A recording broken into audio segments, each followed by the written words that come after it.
Welcome to the Mayor's Monthly Update. I'm Kate Reardon, Public Information Director for the City of Everett. And this is the time that we have each month to sit down with Mayor Ray Stephanson and talk about the issues that are important to you. So we're almost there. We're almost to spring. I know. I can hardly wait. You know, we've actually had a pretty mild winter. We had that one snowstorm, and our crews worked really hard on cleaning streets. But gosh, daylight savings time is coming March 11th, which is terrific. And you know, every year it just gets busier and busier. And we've just started off gangbusters this year, and I don't see it slowing down. So I'm looking forward to spring, though. So recently, the Everett City Council passed unanimously a 6-month moratorium that basically prohibits any kind of redevelopment in a portion of the Everett waterfront. And that has to do somewhat with the potential redevelopment of that area. Do you want to explain that to our viewers? You bet. Moratoriums are an action that municipalities can take, and you don't take it lightly because it does prohibit certain activities. The area in question is the Waterfront district. A large property owner in that area is Kimberly-Clark. So obviously there's a nexus for why the moratorium. But Kate, we became concerned that with the closure of the mill, which was obviously a disappointment to all of us, that as the owner, Kimberly-Clark, looked at demolition, looked at cleaning up the soil, and then looked at resale of that property, because of the zoning, which is industrial without limitations, really we could have a buyer and a use there that none of us would be happy with or very proud of. And so the purpose of the moratorium is to give the city a 6-month period of time to seek public input, to look at the highest and best use for that property going forward. You know, I've stated all along that because of the loss of jobs there, some 700 jobs lost, that I really see this as a job center. But I think the kind of jobs I envision are good family wage, high-paying jobs, clean industry, you know, something that all of us would say, yeah, that's a great fit for Everett. So we're going to take what in essence is a timeout, take the time to look at the redevelopment of this property.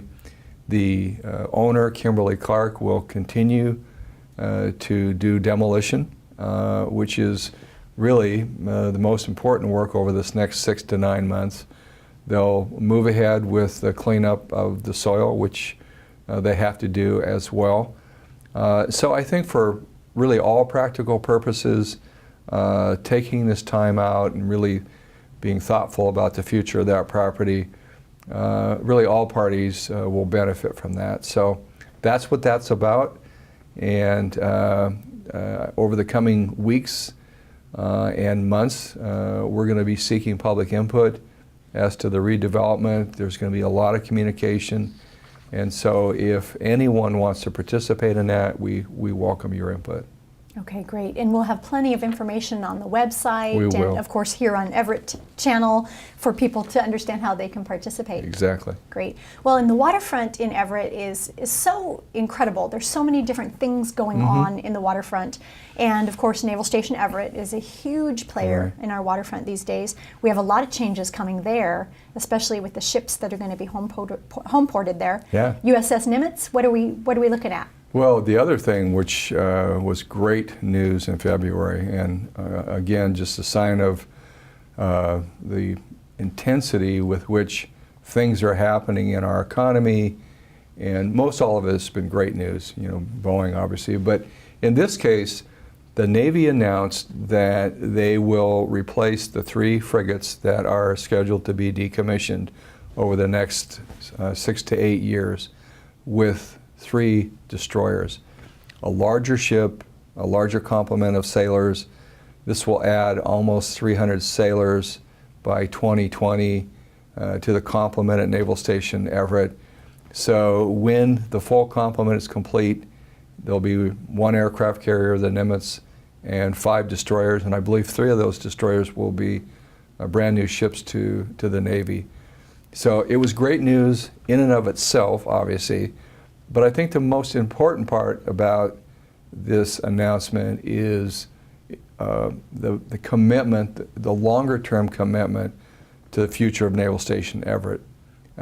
You know, the military, the Navy, and I think appropriately so, is going through budget cuts and winding down from a couple of wars, and you're going to see less spent on military. But on the west coast of our country, the greatest threat today is really in the Far East, still in the Middle East, but it really requires a larger complement of ships stationed on the west coast, and I think Everett will benefit from that strategy.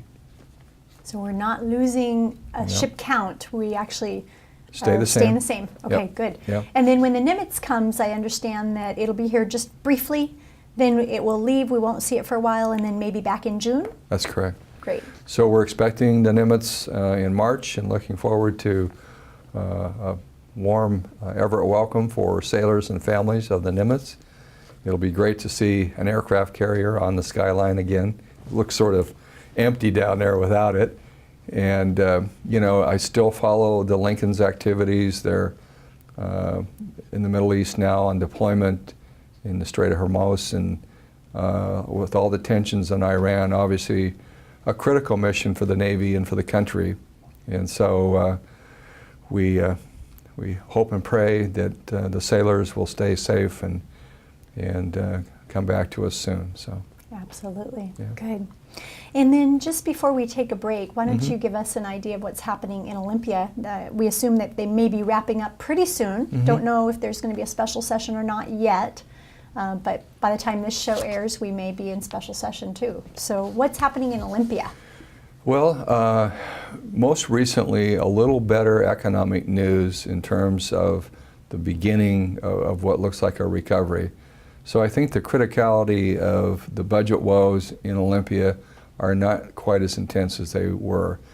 And I think that's important, particularly for the important social programs that the state enjoys. We still have a lot of economic challenges. The things that we have watched carefully, there are a couple of them. One is the governor was proposing and has since acquiesced to centralizing B&O tax collection. The 5 largest cities in the state, Everett included, indicated that we were not supportive of a state-collected B&O tax, that we wanted it collected locally. So the state will move to reduce the 51 statewide codes to 21 and make it easier for business to report B&O tax. But they'll just do that on the state-collected part, and all the incentives that we have in Everett and other cities will remain, and we'll be able to continually locally collect that. So that's good news, I think, for all local government. Secondly, the $7.6 million that was in the governor's budget for higher education, specifically as it relates to Washington State University and engineering degrees, looks like it will survive, that will be successful in keeping that money. That'll give us 60 engineering slots at Everett Community College this fall. And that's great for aerospace and great for our citizens to be able to take advantage of that. So that was positive news as well. We are going to see a reduction in the state allocation of liquor tax sales. You know, it's still yet to be determined whether the lawsuit prevails, and for a while it will be state-run or it goes to the private sector. But in this budget, the tax that was collected and distributed to local government will stay at the state. And the city of Everett will lose about $1.5 million annually. And we've adjusted for that. And I'm of a mind that if the commitment for higher education is there and for K-12 education, and that's local governments doing its part to support that, I'm okay with it. We'll be all right. And that's $1.5 million out of operating budget? Correct. Okay, great. Yep. All right, we'll be right back with some All more right. items to discuss right after this. In March of 2004, our 4-year-old daughter, Amanda, died suddenly from the flu. She was a happy, healthy little girl. And less than 48 hours after we first started seeing symptoms, she was gone. Children have the highest rates of influenza infection of any age group, yet they are rarely vaccinated. All it takes is a quick visit to your doctor or local clinic. It could save your kids' lives. We learned firsthand how serious the flu can be for a healthy child. This flu season, we encourage families to protect their children and themselves from this potentially serious illness. Every year, children die in the United States from influenza and its complications. The majority of these children have no high-risk medical conditions. Ask your doctor about flu vaccination for your children and family. To learn more about influenza, visit familiesfightingflu.org. Brought to you by Families Fighting Flu. So we had recently the opportunity to remember a pretty significant event in the City of Everett's history, which was the Everett Community College fire 25 years ago. It's a loss for the city, of course, in that we lost firefighter Gary Parks in that fire, and we had a remembrance event back in February on that anniversary. You know, a real tragic event in the history of the City of Everett.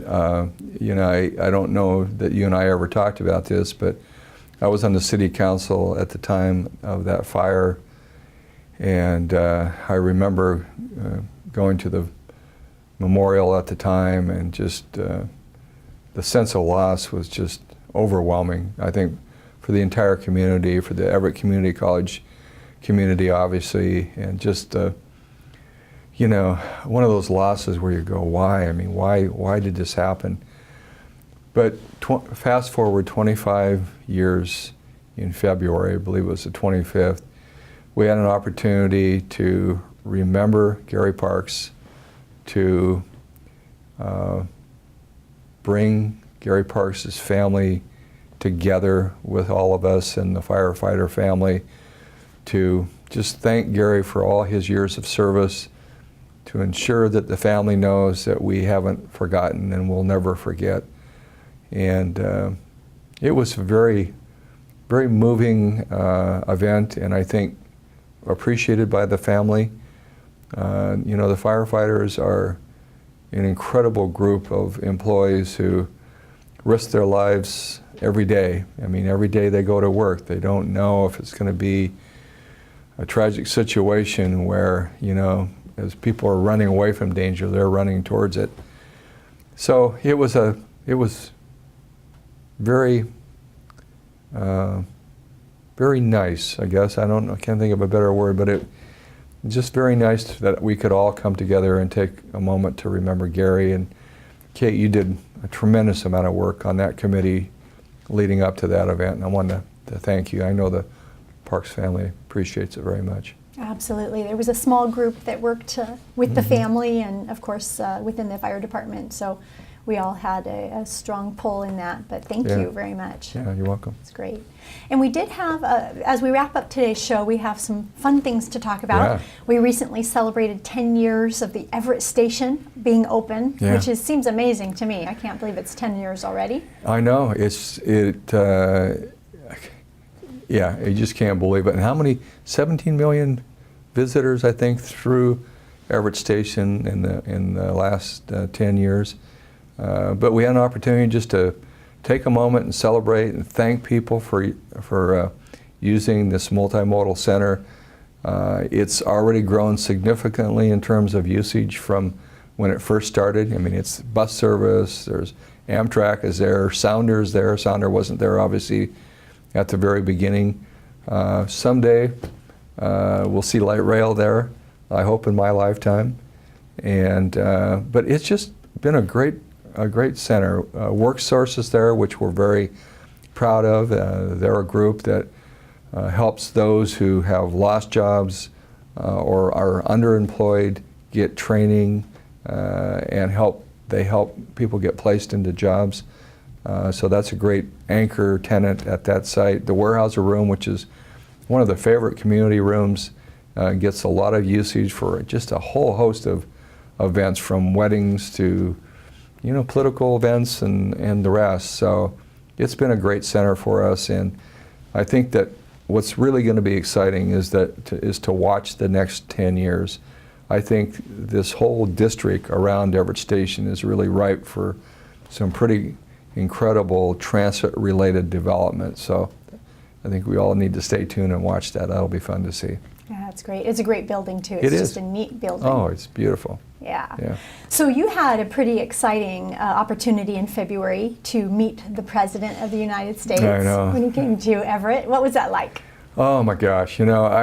At first when I heard he was coming, I thought, well, that's cool and good for the Boeing employees and the Boeing company, and then got a call from the White House and said, would you meet Air Force One? And I thought, well, yeah, I can do that. And I don't know if it just didn't sink in or what, but when I was out there to meet the plane and meet the president, and reflected back that this is the first sitting president that's been in Everett and Snohomish County since 1993. So it's been a while. And I was very pleased, so I was able to meet the president, ride in the motorcade into the building, and then he had a terrific speech inside the Boeing plant. He was able to tour the 787 production area, meet employees. Employees were involved in the ceremony, which was terrific. A lot of accolades for the City of Everett, which is great. It was a terrific day. One I won't soon forget. So I even impressed my wife. I don't know. So, but it was pretty cool. Very nice. Yeah. Very nice. And of course, our very own Mark Summers, who works at the Everett Channel for us, Yeah. got to go out, and we get to see some of his video clips right now Good. that he shot. Yeah, So that's terrific. that's good. Yeah. Well, let's wrap up today's show with a very exciting event that's happening right here in Everett. A lot of things happening in Everett, but the Pacific Rim Gymnastics Championship Yeah. is happening, and that's going to draw quite a few people here. It is. It's middle of March, 16th, 17th, and 18th, I believe. These are the athletes that we're going to see at the Summer Olympics in England this year. Incredible coup for the City of Everett to get this event in our community. I think we'll have thousands of people participating from really all over the region, and I think for the country and United States as well as other countries. So we are gearing up for it, and very proud that they're going to be at the Comcast Center. And I just hope a lot of our Everett citizens can get out and take advantage of a once in a lifetime event for the city. This is like, for all of us who would like to go to the Olympics who've never been able to. This is like being there. So it's going to be lots of fun. Great. Yeah. And people can still buy tickets, go Yes. online, check out the Comcast Arena, and find out more information. Yeah, exactly. Great. All right. Well, thank you for joining us. Yeah, you're welcome. And thank you for joining us. We'll see you again in April.